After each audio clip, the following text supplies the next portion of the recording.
સિદ્ધપુરમાં તિરુપતિ માર્કેટના બીજા માળે એક ભિક્ષુકની લોહી લુહાણ હાલતમાં લાશ મળી આવી હતી, જેમાં જોકે પોલીસની સતર્કતાના કારણે લોહી લુહાણ હાલતમાં મળેલી લાશનો પોલીસે ગણતરીની કલાકોમાં જ ભેદ ઉકેલી નાખ્યો હતો. જાણવા મળતી માહિતી મુજબ ગુરુએ ચેલાની હત્યા કરી હતી. રાત્રે તિરુપતિ માર્કેટ ખાતે ગુરુ અને ચેલો બંને નાસ્તો કરી રહ્યા હતા. ત્યાં આગળ બંને વચ્ચે કોઈક કારણોસર ઝઘડો થયો હતો.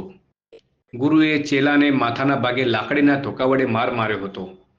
માર મારતા મૃતક દિવાલની ધાર સાથે અથડાતા તેનું મોત થઈ ગયું હતું. પોલીસે આરોપી વિરુદ્ધ હત્યાનો ગુનો નોંધી તેની ધરપકડ કરી સિદ્ધપુર પીઆઈ જે.બી. આચાર્ય દ્વારા આસપાસના સીસીટીવી કેમેરાના ફૂટેજ મારફતે તપાસ કરતા મૃતક ભિક્ષુકનો સાથીદાર શંકાસ્પદ દેખાયો હતો. શંકાસ્પદ દેખાયેલ સાથીદારની આકરી પૂછપરછ કરતા દીપક અમૃતભાઈ પરમાર ઉર્ફે દીપકગીરી શંકરગીરી દશનામી રહેઠાણ મહેથાણવાળો હોવાની ઓળખ થઈ હતી. જ્યારે મૃતક યુવક પિન્ટુ પટેલ સુરત બાજુનો હતો અને તે આમનો ચેલો બન્યો હતો.